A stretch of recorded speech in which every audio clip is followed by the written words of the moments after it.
Good day mga boss at welcome to my channel. Ngayon share ko sa inyo kung paano mag-build ng budget meal na gaming PC. Tara, simulan na natin.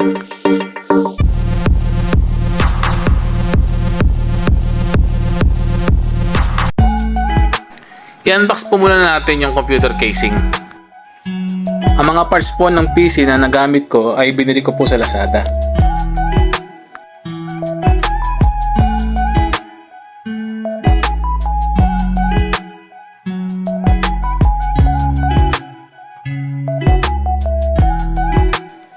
Ang Inplay Meteor series po ang gagamitin natin para sa system casing. Maganda na po ito dahil ito po ay meron tempered clear glass. Lalo na kung gagamit kayo ng mga RGB fans. Maluwag na rin po ang loob nito. Tamang-tama lang po na makasirculate ang hangin sa loob.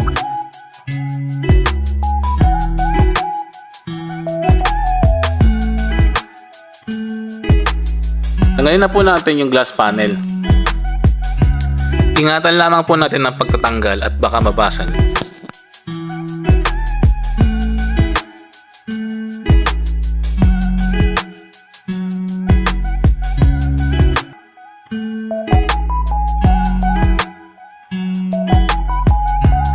Kunin po natin yung mga pre-screw ng pan at ng motherboard.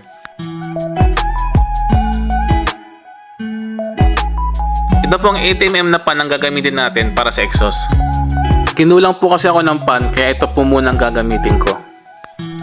Mga boss, RGB na po itong pan na ikakabit natin. Kulay blue po ang napili naming kulay. Nasa sa inyo na po kung anong kulay ang gusto nyo ikabit sa PC nyo. Sa paglalagay po ng pan sa itaas, nasa sa inyo na po kung gusto nyo pong palabas o paloob ang hangin. Sa akin po, ang gagawin ko ay palabas ang hangin. Ikabit na po natin ang 120mm na system fan. Tanggalin na po natin yung side panel. Doon po kasi lulusot yung mga wire ng mga system fan.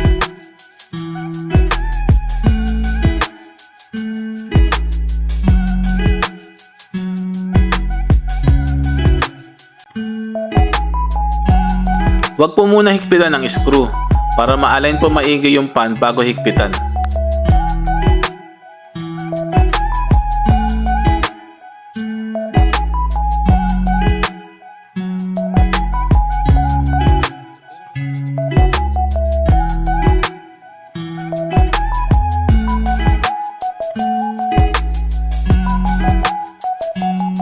Kapag naka-align na po, ay i-fix na po natin. Pa-cross po ang gawin natin paghihigpit ng screw para balanse po ang paglapat ng pan sa casing.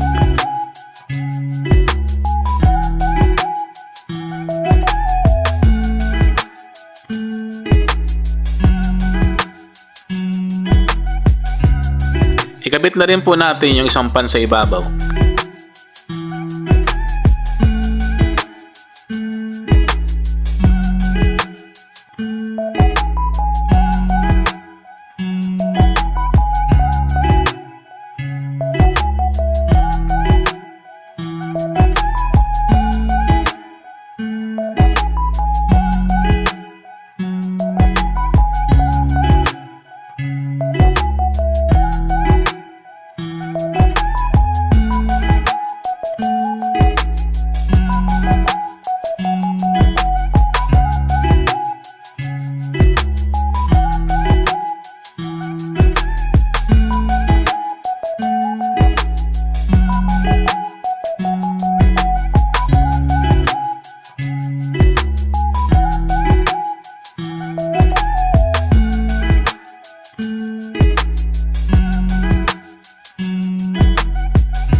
Pagsamasamahin po natin yung mga wire ng system fan at itali po natin sa casing para malinis tingnan.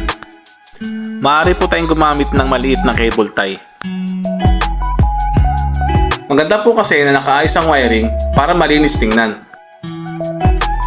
At magkasya po lahat ng wiring kapag tinakpan na.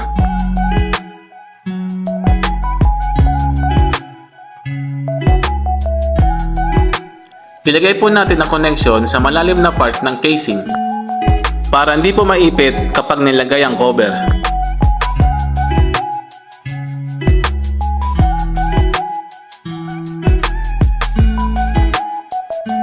Puputulin po natin yung mga sobrang dulo ng cable tie.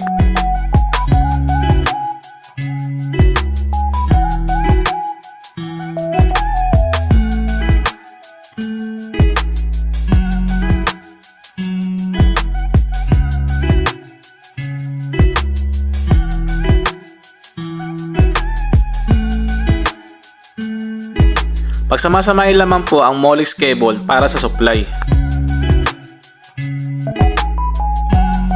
Pagkatapos naman po ay kabit natin ang mga pan sa harap. Pinutin lamang po ang mga clip para matanggal ang front cover.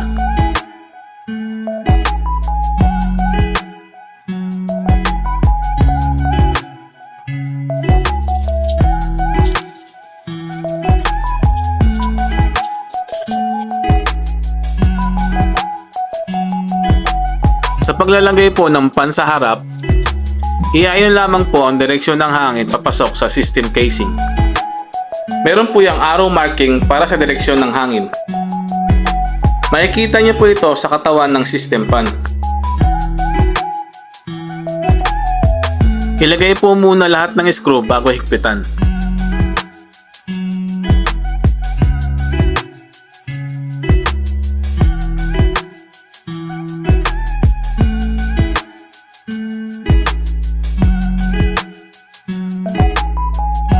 Ikabit na rin po natin ang pangalawang pan.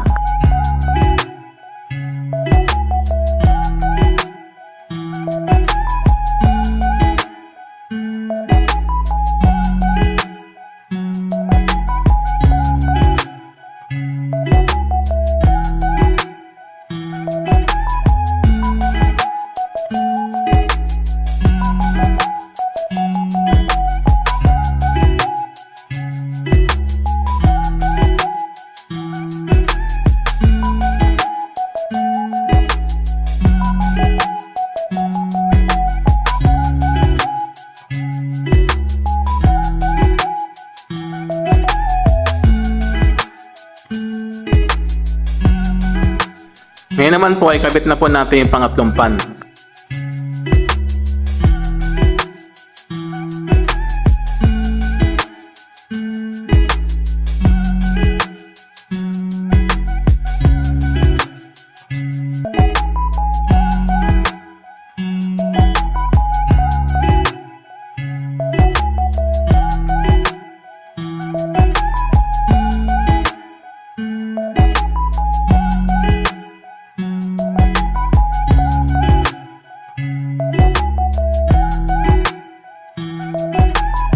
Kapag okay na po ay pwede na po natin higpitan lahat ng screw.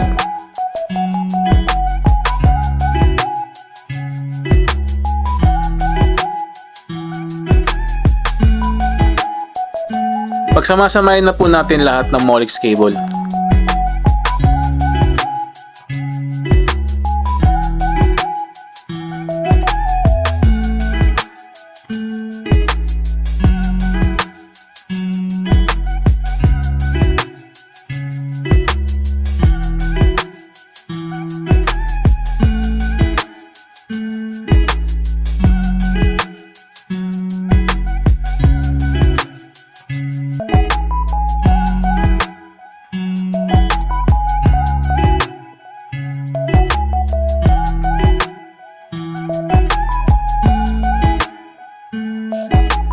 Siguraduhin lamang po na walang sumasabit sa pan bago isara. Ikabit na po natin ang front cover. Itapat lamang po ang clip sa butas at itulak paloob.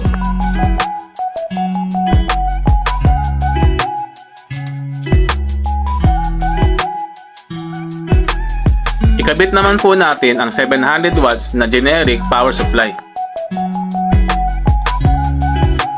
Sakto lamang po ito sa low-end at mid-end PC. Maaari naman po kayo mag-upgrade ng power supply kung gagamit po kayo ng matataas na graphics card. Wala po kasi itong kasamang power supply para sa high-end na graphics card. Ang mga low profile po na graphics card ay hindi na po kailangan ng power supply.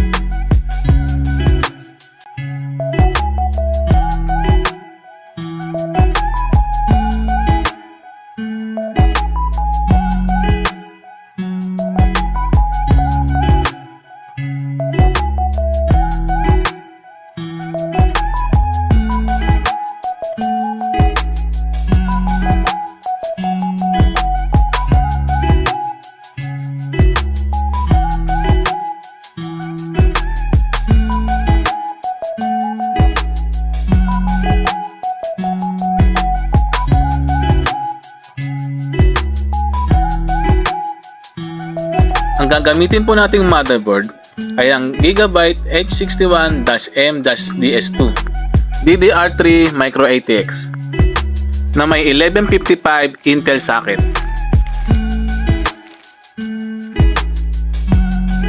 Siguraduhin lamang po na insulated yung pinagpapatungan ng motherboard para maiwasan po ang ground at short circuit ng electronic parts ng motherboard. Mga boss, paparisan po natin siya ng Intel i7-3770. Sa paglalagay po ng processor o CPU, itulak lang po pababa at hilahin pa kanan. Pagkatapos ay itaas ang lever.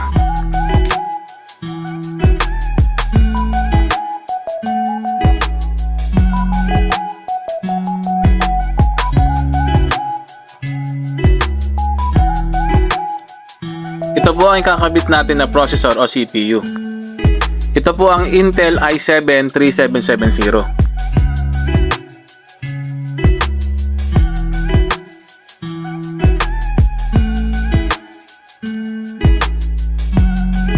Dahan-dahanin lang po ang pag-angat.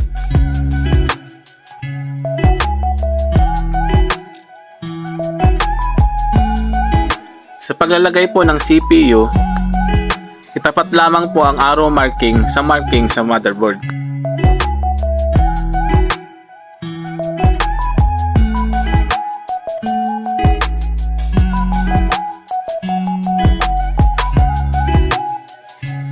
Ilapag lamang po dahan-dahan at huwag didiinan. Siguraduhin po nakalay ng CPU bago po ibalik ang lock.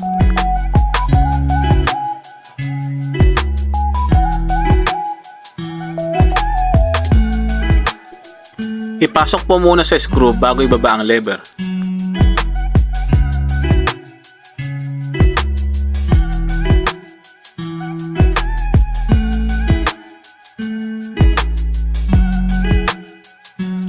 Tanggalin na po natin yung temporary cover ng CPU.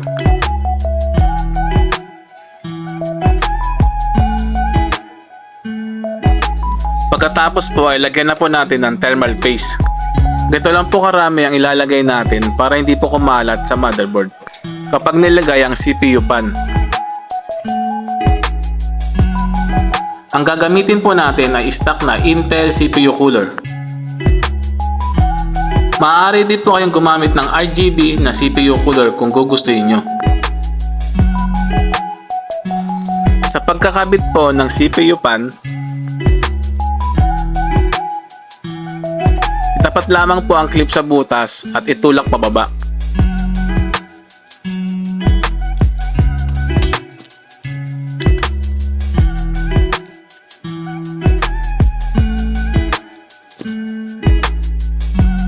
Ayusin lamang po natin yung wire ng CPU cooler para hindi po sumabit sa blade.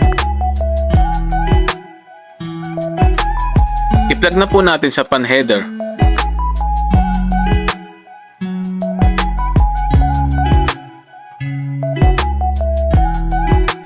Siguraduhin lamang po na tamang posisyon ng clip bago ilagay.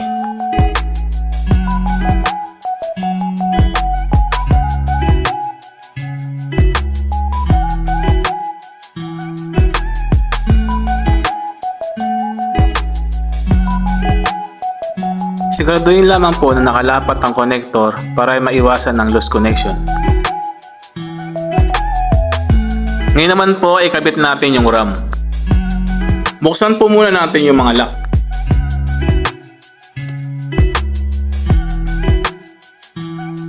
Ang gagamitin po nating RAM ay ang HyperX Fury na may 8 GB RAM at 1600 MHz. Dalawa po ang gagamitin natin na 8 GB RAM. Dahil 16 GB RAM po ang maximum capacity ng motherboard. Sa paglalagay po ng RAM, iparehas po ang dami ng ngipin ng RAM sa dami ng ngipin ng motherboard. Mas konti po kasi ang ngipin ng RAM slot sa kaliwa.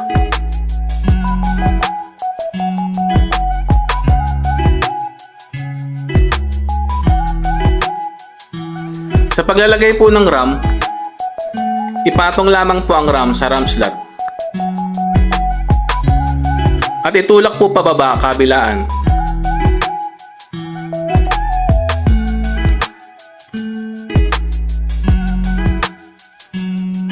Ulitin lamang po sa isa pang RAM.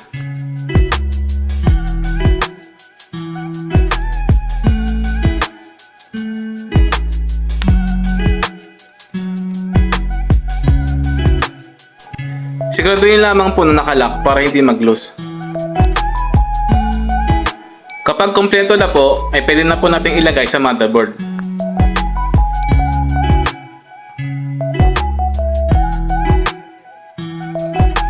Mga boss, sa paglalagay ng motherboard, ilagay po muna natin ang I/O shield sa casing bago natin ilagay ang motherboard.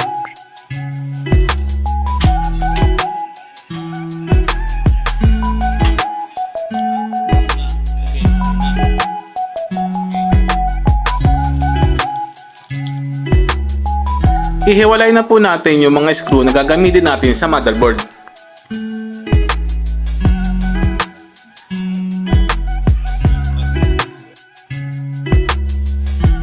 Siguraduhin lamang po na nakatapat ang mga stand-off sa skruhan ng motherboard.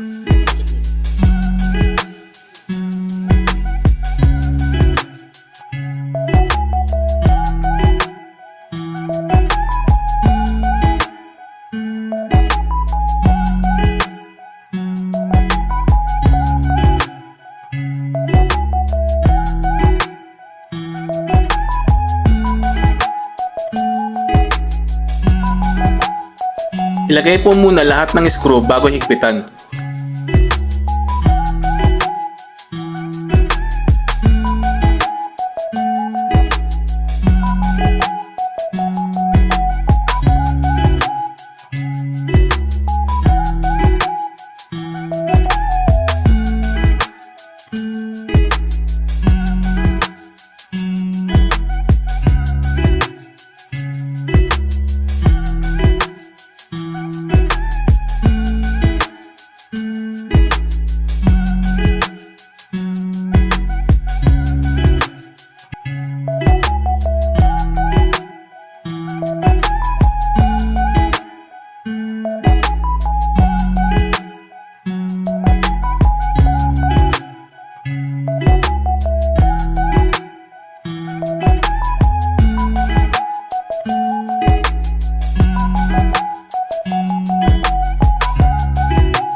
Kapag kompleto na po lahat ng screw, ay i-fix na po natin ang motherboard.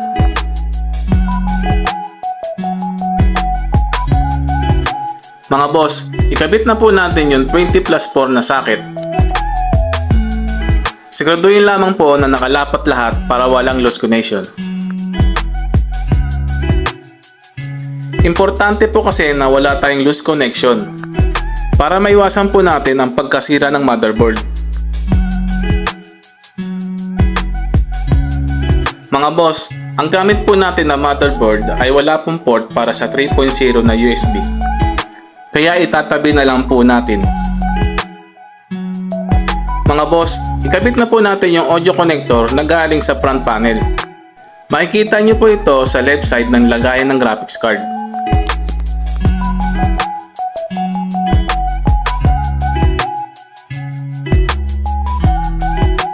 Ikabit na po natin yung USB 2.0 connector.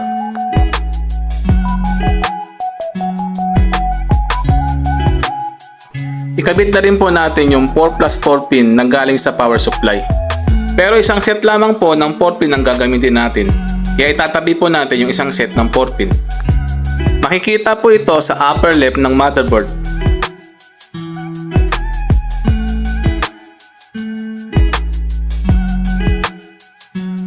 Mga boss, ikabit naman po natin ngayon yung mga front panel connectors.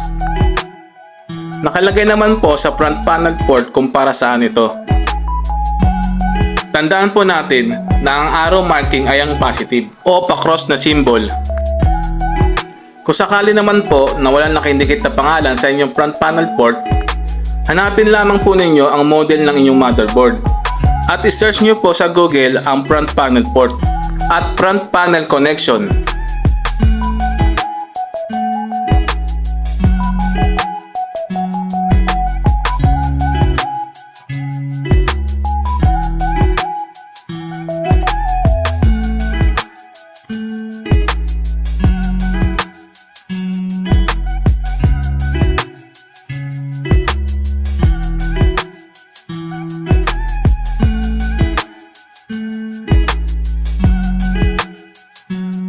Sa storage naman po ay gagamit tayo ng 256GB na SSD at 500GB na HDD.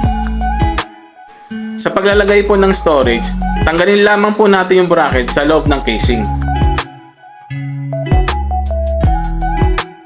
Dito po natin sa ibabaw ilalagay ang SSD at sa loob naman po ang HDD. Mga boss, pinalagyan ko na po ng Windows OS ang SSD bago ko po ilagay sa loob ng casing, para hindi ko na po kailangan paservisan para lagyan lamang po ng OS. Hindi po kasi mag-i-start ang computer kapag walang OS.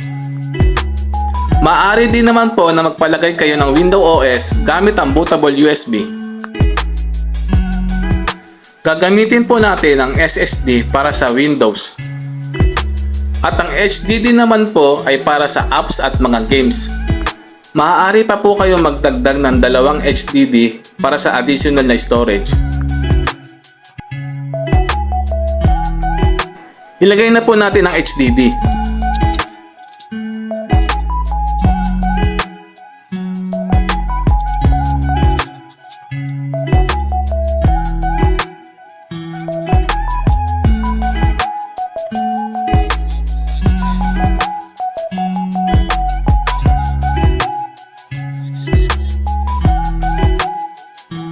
Screw na po natin sa bracket.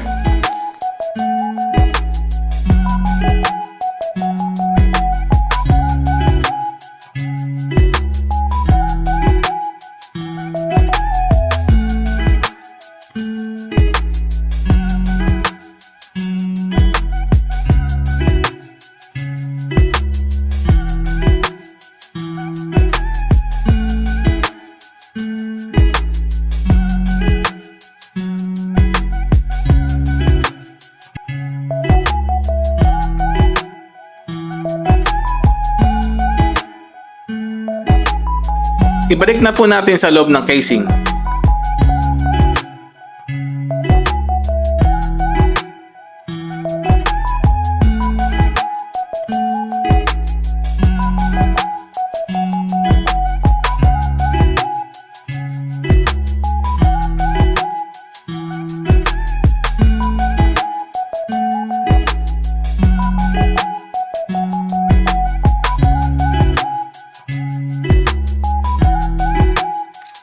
Ikabit na po natin ang SATA cable galing sa motherboard papunta po sa storage.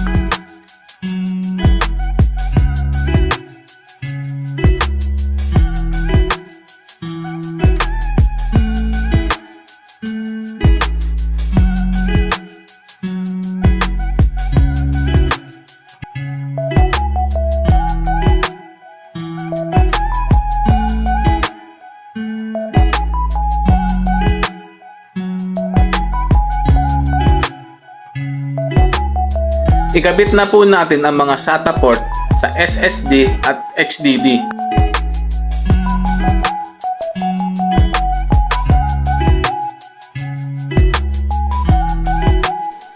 Ngayon naman po ay kabit po natin ang SATA power supply.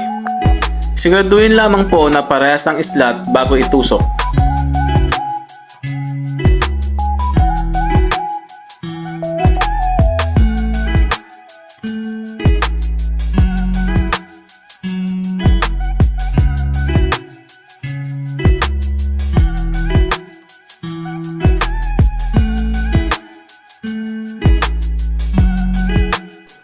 Ikabit na po natin ang GT420 2GB DDR3 na graphics card.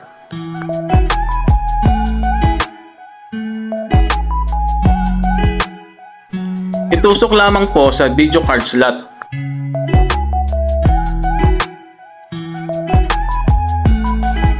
At screw sa casing.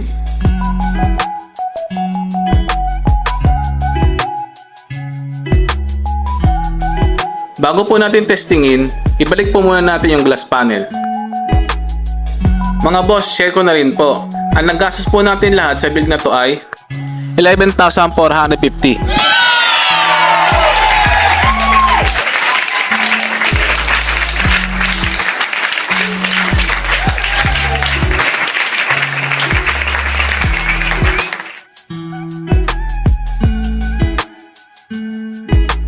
Mga boss, start na po natin.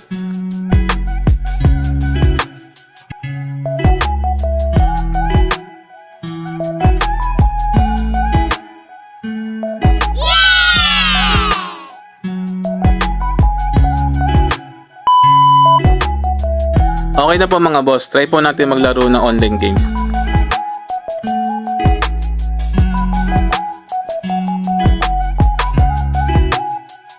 Mga boss, nag-download tayo ng Farlight. Check natin yung FPS niya.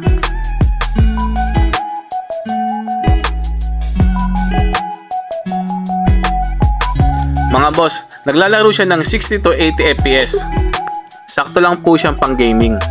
Di po siya ganun kataas pero playable naman po. Mga boss, hanggang dito na lang po at maraming salamat po sa panonood. Boss, if you learned something on my video, make sure to like, share, and subscribe to my channel. See you on my next vlog. Thank you. Thanks for watching.